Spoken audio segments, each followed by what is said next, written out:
A CEO millionaire marries a rebellious girl in a contract marriage, only to discover she's a virgin on their wedding night, and falls deeply in love.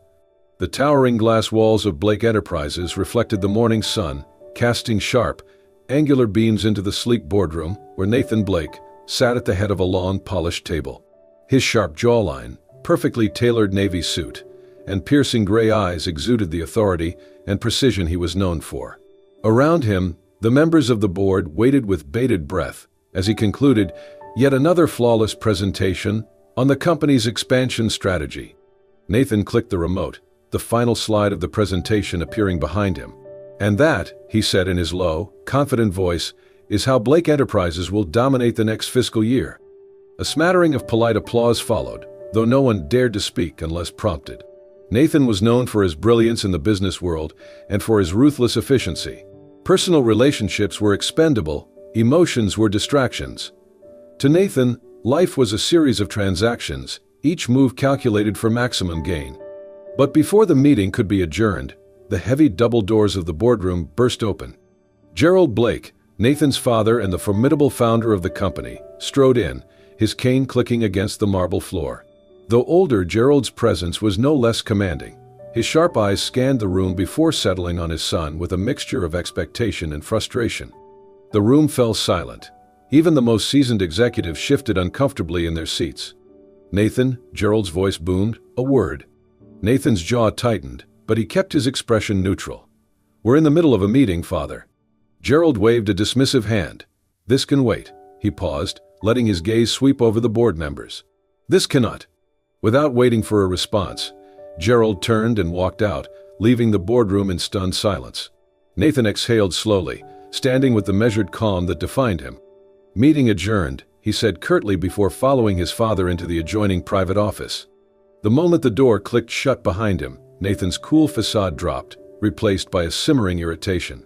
"What is it now?" he asked, his voice low but sharp. Gerald turned, his cane tapping the floor as he approached his son. "It's time you stop playing games, Nathan. You're nearly 35. It's time to settle down." Nathan scoffed.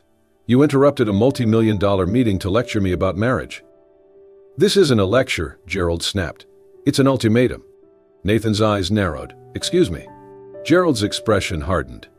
"If you don't get married within the next 3 months, you can forget about inheriting anything from Blake Enterprises." The room seemed to grow colder. Nathan stared at his father, disbelief and anger warring in his chest. "You're threatening to disinherit me because I refuse to play house?" Gerald leaned in, his voice dangerously calm. "Our investors are watching, Nathan. They want stability. A family man to lead this company into the future. You may be brilliant in the boardroom, but that won't mean a damn thing if they don't trust you outside of it." Nathan clenched his fists at his sides. The idea of being forced into a marriage for appearances made his blood boil. He didn't believe in love, it was a distraction, a weakness. But he knew his father wouldn't back down. After a long, tense silence, Nathan straightened, his mask of calm slipping back into place. "Fine," he said coolly. "If you want a wedding, I'll give you one." Gerald's eyes gleamed with triumph, but Nathan wasn't finished. "I'll find the perfect bride," he added, his lips curling into a thin smile. "And I'll make sure it's a wedding you won't forget." Weeks later, Nathan found himself at a charity gala, the type of event he normally avoided unless it served a strategic purpose. But tonight, he was on a mission. He needed a wife, not someone clingy or desperate for his fortune, but someone who'd agree to a business arrangement with no strings attached. That's when he saw Aria Collins. She stood near the back of the crowded ballroom, her wild auburn curls cascading over her shoulders, a glass of champagne in hand as she rolled her eyes at the pomp and circumstance around her. Unlike the other women in the room, dressed to impress and vying for attention, Aria radiated an effortless confidence. She wore a simple blue dress, her makeup minimal, her posture relaxed, as if she couldn't care less about the wealth and power swirling around her. Nathan watched as she turned to her friend, muttering something sarcastic that made them both laugh. There was no pretense, no calculated charm. She was genuine and completely uninterested. Perfect. Nathan approached with the same precision he used in business deals. But when he introduced himself, Aria barely glanced his way. "Nathan Blake," he said smoothly, extending his hand. She raised an eyebrow, glancing at his outstretched hand before shaking it briefly. Aria Collins. Her tone was polite but indifferent, and it intrigued him more than he cared to admit. I don't think I've seen you at one of these events before, Nathan continued, undeterred. That's because I don't usually waste my time at pretentious fundraisers. Aria shot back, her eyes glinting with mischief. But my friend dragged me here, and the free champagne isn't bad. Nathan chuckled, genuinely amused. Not a fan of the wealthy elite? Not particularly, she replied, taking another sip of her drink. You all seem to think money can buy anything. Nathan tilted his head, intrigued. Can it? Aria met his gaze, unflinching. Not me. Later that night, as Nathan sat in his penthouse suite, Aria's words echoed in his mind. She was exactly what he needed, someone who wasn't impressed by his wealth or status, someone who wouldn't complicate things with feelings. The next day, he found her. They met at a small cafe, far from the glittering world of corporate events. Aria arrived late, her hair slightly windswept, and slid into the seat across from him with a skeptical look. So, she said, crossing her arms, why did you want to meet? Nathan didn't waste time. I need a wife, he stated bluntly. Aria blinked, then laughed out loud. You're joking. I'm not. Her laughter faded, replaced by confusion. You're serious? Yes, Nathan said, his tone steady. It's a business arrangement. 1 year. No feelings involved. You'll have everything you need financially, and after a year, we'll go our separate ways. Aria stared at him, stunned. You think I'd marry you for money? I think, Nathan replied calmly, you could use the money for something important. I did my research. That art gallery you love? It's struggling. Aria's eyes flashed with anger, but Nathan saw the flicker of hesitation beneath it. He'd struck a nerve. You'd have complete independence, he continued. No obligations, no expectations. Just appearances. For days, Aria wrestled with the idea. She hated the thought of being part of some rich man's scheme, but the truth was, she did need the money. Her art gallery was on the brink of bankruptcy, and this was a lifeline she couldn't ignore. Finally, with a deep breath and a stubborn set to her jaw, she agreed. 1 year, she said firmly, and not a day longer.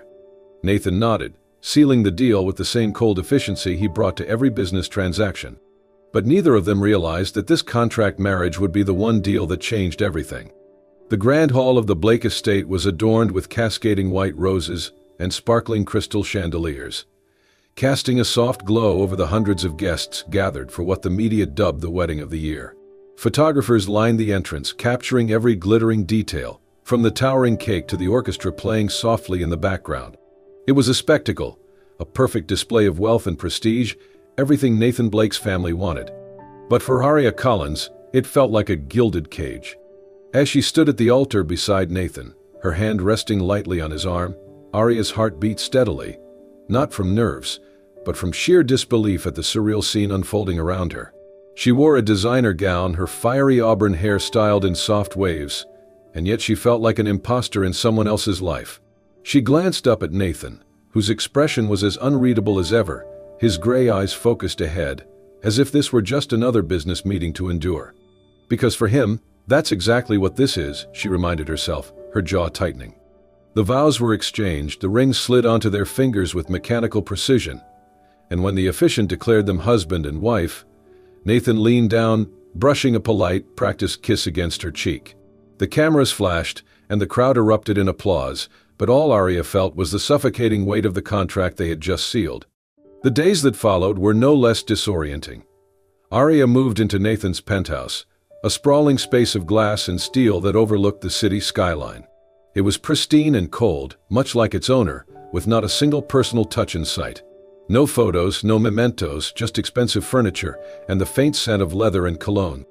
Nathan had made it clear from the start, separate bedrooms, separate lives.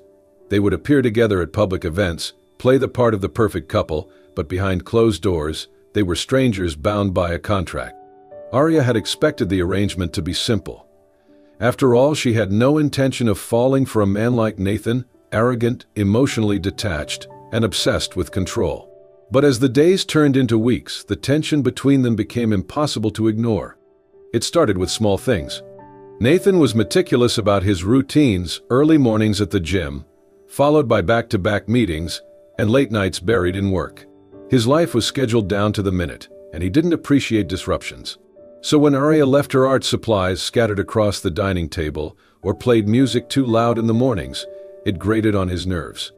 One evening, after a long day at the office, Nathan walked into the penthouse to find Arya lounging on the couch, barefoot, her sketchbook balanced on her knees as she sipped a glass of wine. Paint-stained fingers flipped through pages of designs, her expression completely relaxed. "You know," Nathan said dryly, loosening his tie, "this isn't a college dorm." Arya didn't even glance up. "And you know," she shot back, "this isn't a corporate office. Maybe you should try living in it." Nathan's jaw tightened, but he didn't respond. He told himself it didn't matter. She could be as difficult as she wanted, as long as she upheld her part of the deal. But the more she challenged him, the harder it became to ignore the fire in her eyes. The way her presence disrupted the sterile monotony of his life. Despite the tension, there were moments, fleeting, unguarded moments, that chipped away at the walls they'd both built. One night, Arya came down with a fever. She tried to hide it, stubbornly insisting she was fine. But when Nathan found her curled up on the couch, shivering beneath a blanket, something inside him shifted. Without thinking, he knelt beside her, his hand pressing gently against her forehead. Her skin was burning hot. "Why didn't you tell me you were sick?" he muttered, frustration lacing his tone. Arya blinked up at him, her defenses weakened by exhaustion. "Didn't think you'd care." Her words stung more than he expected. Without another word, Nathan scooped her into his arms, carrying her to her bedroom. He spent the night by her side, making sure she stayed hydrated, checking her temperature, and even calling the family doctor to make sure it wasn't anything serious. In the quiet hours before dawn, as Arya drifted in and out of sleep, Nathan found himself watching her, really watching her. She looked so vulnerable, so different from the fiery, defiant woman who always seemed ready to challenge him. And for the first time, Nathan felt something stir inside him. It wasn't just concern, it was something deeper, something unfamiliar. When Arya woke the next morning, her fever had broken, but the air between them was different. She found Nathan in the kitchen, attempting to make coffee, though the grimace on his face suggested it wasn't going well. "You look like you're torturing that machine," she teased, her voice still raspy. Nathan glanced over his shoulder, a rare, almost smile tugging at the corner of his lips. "It's not as easy as it looks." Arya chuckled, moving to take over. Their hands brushed, and for a brief moment neither of them pulled away. "Thanks for last night," she said quietly, her eyes meeting his. Nathan held her gaze, something unspoken passing between them. "You're welcome." It wasn't much, but it was enough to shift the dynamic. From that day on, their interactions were tinged with an undercurrent of something they couldn't quite name. The lines of their contract blurred, and Nathan found himself looking forward to coming home, not to the penthouse, but to her. The first real crack in Nathan's armor came one evening when Arya invited him to one of her art gallery's small events. She didn't expect him to come, he was always busy, always too focused on work to bother with things like art.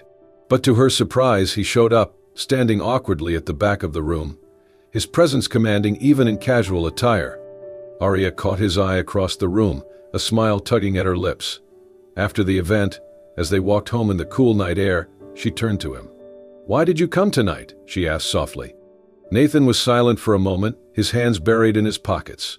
Then, quietly, he said, "Because it mattered to you." Arya's heart skipped a beat. For a man who claimed to feel nothing, Nathan Blake was starting to care, and that terrified them both. As the days passed, the distance they had carefully maintained began to shrink. Small gestures, a lingering glance, a hand on the small of her back at public events, shared laughs over late-night dinners, became the foundation of something neither of them could deny.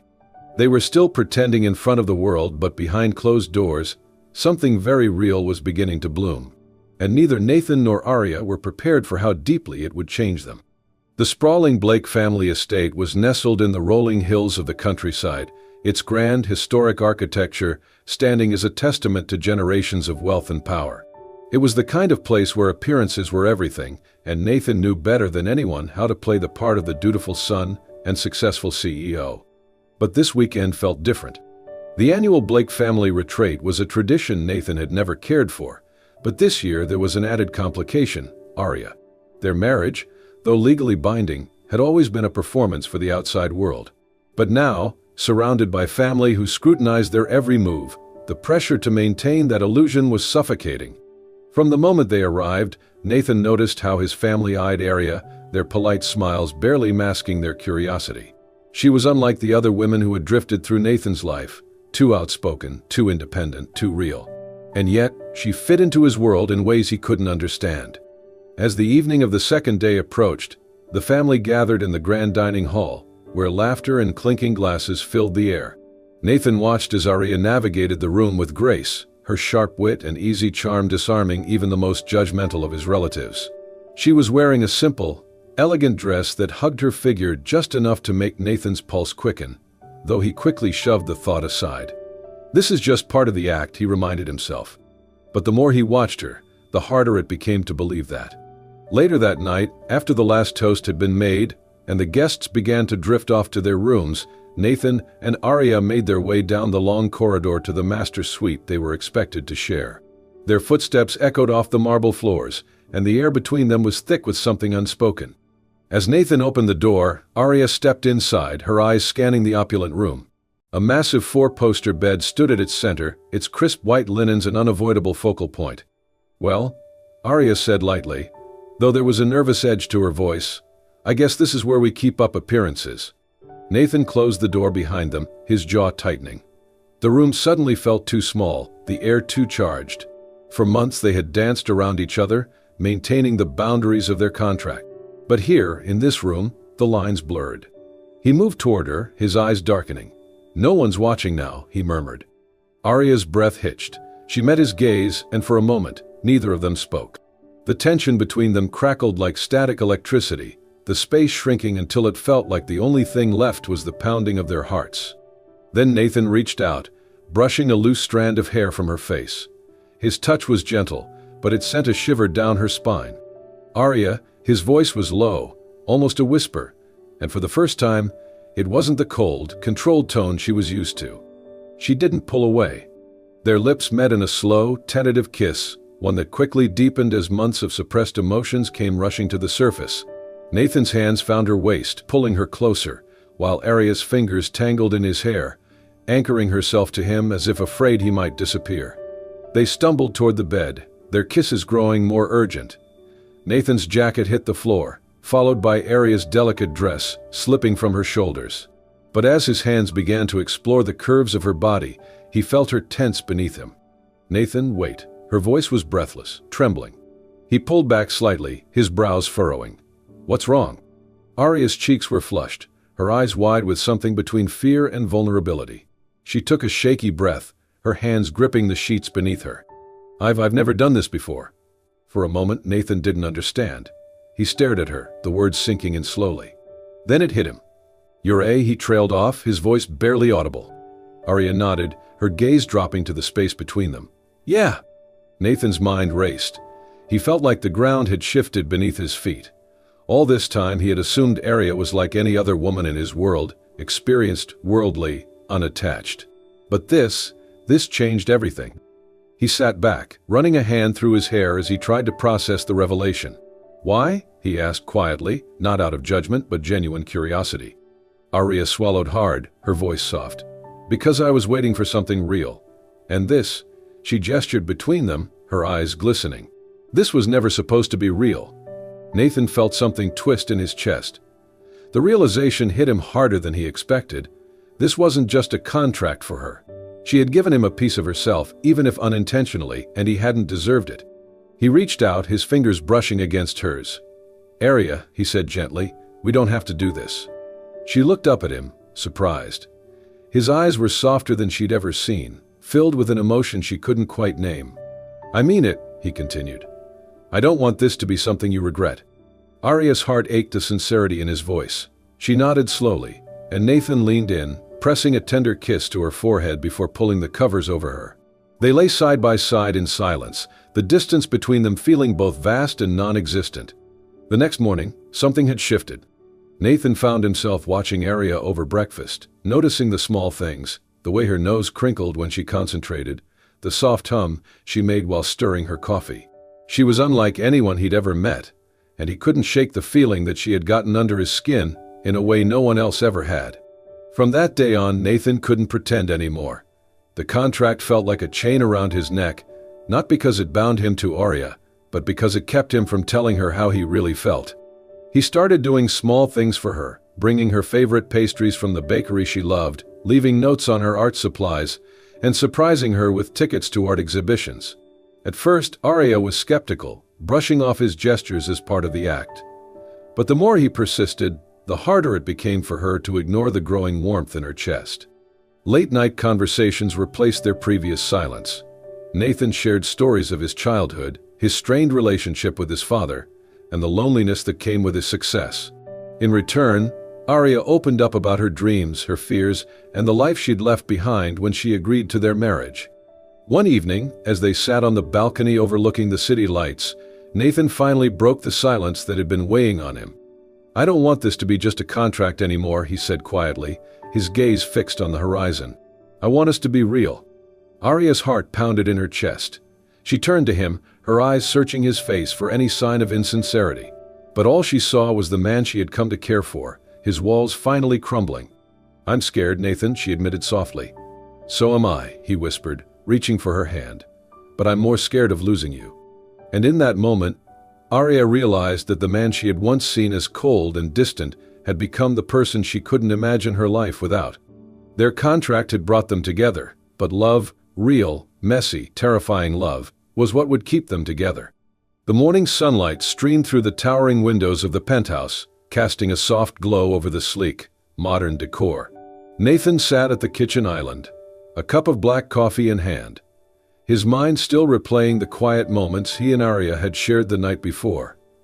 Their whispered confessions on the balcony, the warmth of her body curled against his in bed. For the first time in his life, Nathan felt something he couldn't control, and he didn't want to. Arya had become the one constant in his otherwise calculated world, the person who made him believe that maybe, just maybe, love wasn't a weakness after all. But that fragile happiness shattered with the shrill ring of his phone. Nathan frowned, glancing at the screen. It was James, his assistant, calling far earlier than usual. A sinking feeling settled in his chest as he answered. "Nathan," James's voice was tense, urgent. "You need to see this. It's everywhere." "See what?" Nathan snapped, his patience already thinning. "The tabloids. They've leaked the contract, the one between you and Arya." Nathan's blood ran cold. His grip tightened around the phone as James continued, his words blurring into white noise. Without another word, Nathan hung up and grabbed his tablet, pulling up the headlines that were already spreading like wildfire. Billionaire CEO Nathan Blake's marriage exposed as a business contract. Arya Collins, the rebellious artist who sold out for millions. Page after page detailed the arranged nature of their relationship, twisting facts and painting Arya as nothing more than a gold digger. Private details from their contract were splashed across the internet, things only a few trusted people should have known. Nathan's heart pounded in his chest, but it wasn't anger for himself that surged through him, it was for her. Arya had trusted him, believed in the intimacy they'd built beyond that contract. And now, the world thought she was a fraud. The sound of footsteps echoed down the hall, and moments later, Arya appeared in the doorway, her hair tousled from sleep, wearing one of his shirts. The easy, warm smile she gave him froze on her lips when she saw the expression on his face and the tablet in his hands. "What's wrong?" she asked, her voice still laced with the softness of morning. Nathan didn't know how to say it, so he simply handed her the tablet. Arya's eyes scanned the screen, her face paling with each headline. She scrolled down, her hands beginning to tremble as the reality of what she was reading sank in. When she finally looked up at him, her eyes were filled with something Nathan hadn't seen from her before: betrayal. "Did you do this?" she whispered, her voice barely audible. Nathan recoiled as if she'd slapped him. "What? No. Arya, I would never." "But who else knew, Nathan?" She cut him off, her voice rising. "Who else had access to that contract?" Nathan opened his mouth to respond, but nothing came out. He knew exactly how it looked. How easily she could believe he'd leaked the information to protect his company, to control the narrative before it could damage his image. It's what people in his position did. But not this time, not with her. "Arya, you have to believe me," he said, stepping closer. "I didn't leak this. I don't know how it got out, but I promise you, I'll find out who did." Arya shook her head, her eyes glistening with unshed tears. "You promised me this wasn't just a contract anymore. But now I don't know what to believe." Nathan reached for her, but she stepped back, her breath shaky. "I can't do this, Nathan," she whispered. "I thought we were building something real. But maybe I was just fooling myself." "Arya, please," Nathan's voice cracked, raw and unguarded. "I love you." But the words hung in the air, powerless against the weight of her doubt. Arya's shoulders sagged as if his confession only made it harder to walk away. But she did anyway. She turned and disappeared down the hall, and minutes later Nathan heard the front door click shut behind her. The days that followed were a blur. Nathan threw himself into his work, but no amount of meetings or board presentations could fill the void Arya had left behind. His penthouse, once a sanctuary of order and control, felt cold and empty. Every room held memories of her, the sketches she'd left on the dining table, the faint scent of her perfume lingering on his pillows. He tried to call her, text her, but she didn't respond. She'd blocked his number, and when he showed up at her gallery, the doors were locked, the lights off. She was gone. For the first time in his life, Nathan Blake felt powerless. He hired private investigators to find out who had leaked the contract, digging through every corner of his business dealings. It didn't take long to uncover the truth. Victor Lang, a rival CEO and former business associate, had orchestrated the leak to sabotage Nathan's public image and destabilize his company. But by the time Nathan held the proof in his hands, it felt hollow. Exposing Victor wouldn't fix what was broken between him and Arya. The damage had already been done. One night, Nathan found himself sitting on the balcony where he and Arya had shared their first real conversation. The city lights stretched out before him, but all he could see was her face. The way she'd laughed at his sarcasm, the spark in her eyes when she challenged him, the softness in her voice when she'd whispered his name in the dark. He realized in that quiet, painful moment that he'd built his entire life around the wrong things. Power, success, control, they meant nothing without her. Nathan Blake had never lost before. But losing Arya wasn't just a loss, it was a devastation. And he wasn't sure if he could survive it. The city skyline glittered under the evening lights, but Nathan Blake sat in his penthouse, staring out the window, feeling emptier than he'd ever been. The proof of Victor Lang's betrayal sat on the table beside him, emails, financial transactions, all pointing to the rival CEO's calculated attempt to ruin Nathan's reputation and, more importantly, destroy his relationship with Arya. But what good was the truth if the person he loved most wouldn't believe it? Nathan knew he couldn't let things end this way. For the first time in his life, it wasn't about business, pride, or control, it was about her. He needed Arya to know the truth, not just about the leaked contract, but about his feelings. She deserved that much.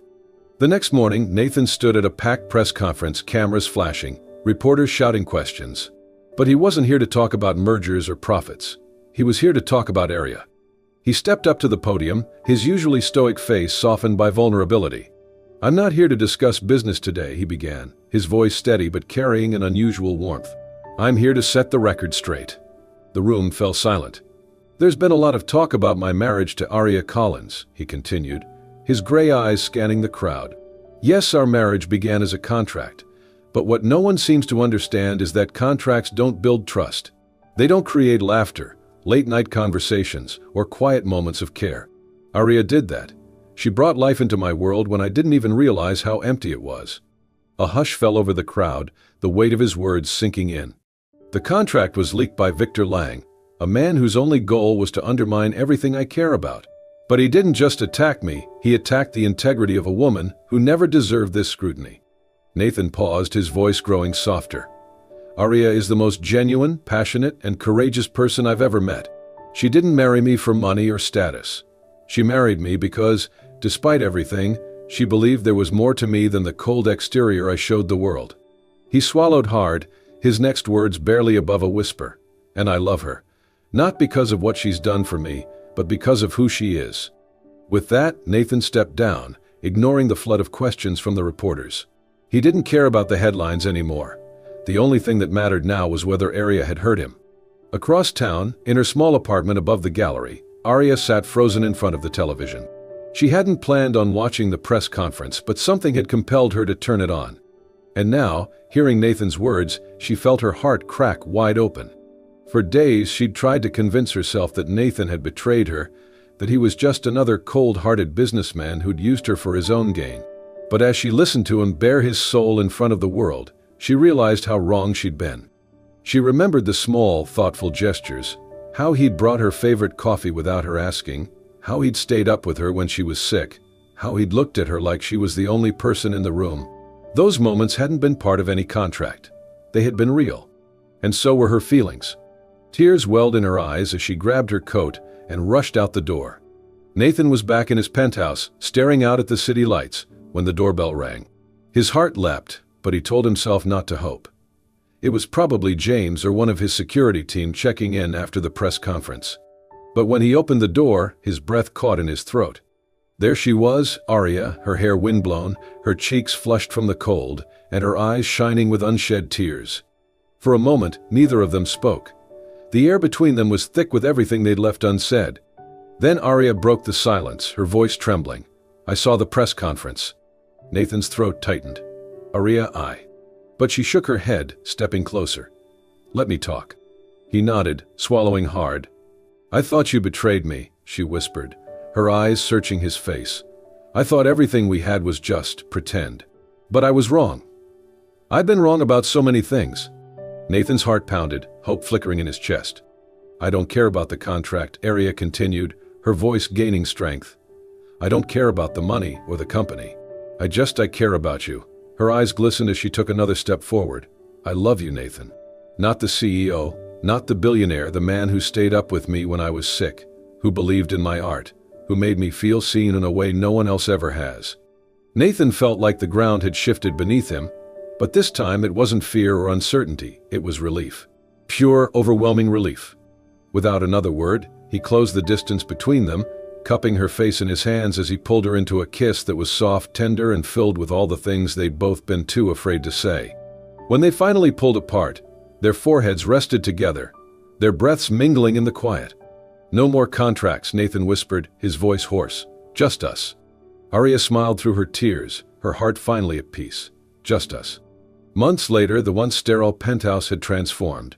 It was filled with warmth, laughter, and the vibrant colors of Arya's art. The walls were adorned with her paintings, and a cozy corner had been converted into a small studio where she worked on her latest pieces. But the biggest change wasn't the decor, it was them. Nathan had learned to balance his work and personal life, realizing that success meant nothing without someone to share it with. He still ran Blake Enterprises, but he no longer let it consume him. His priority was Arya, the woman who had taught him that vulnerability wasn't a weakness, but a strength. And Arya? She had opened her own gallery downtown, showcasing not just her work but also that of local artists. Her passion had flourished, and with Nathan by her side, she felt more empowered than ever. One evening, as they stood on the balcony overlooking the city, Nathan wrapped his arms around Arya from behind, resting his chin on her shoulder. "Remember when this was all just pretend?" he whispered, a teasing smile in his voice. Arya laughed, leaning into him. "I think it was real long before we admitted it." Nathan pressed a kiss to her temple, his heart full. "I'm glad we finally did." They stood there in comfortable silence, watching the city lights flicker below. And as the stars sparkled above them, Nathan and Arya knew that their love story, born from a contract, had blossomed into something far more beautiful and enduring. Not just a marriage, but a partnership for life. And so, Nathan and Arya's story shows us that sometimes love finds us in the most unexpected places, even in the middle of a contract. What started as a simple arrangement became a journey of trust, growth, and discovering that the heart wants what it wants, no matter how carefully we try to control it. Their tale reminds us that true love isn't about perfection or grand gestures. It's about the quiet moments, the small acts of care, and the courage to be vulnerable with someone who sees the real you. And in the end, it's not about how the story begins, but how it transforms us along the way. If this story touched your heart, don't forget to like, comment, and share it with someone who believes in the magic of unexpected love. And for more heartwarming, soul-stirring stories that inspire, heal, and remind us of the beauty in life's twists and turns, make sure to subscribe to Soul Stirring Stories and hit the notification bell so you never miss a tale that could brighten your day or even change your life. Thank you for being here, and until next time, keep believing in love and the power of second chances.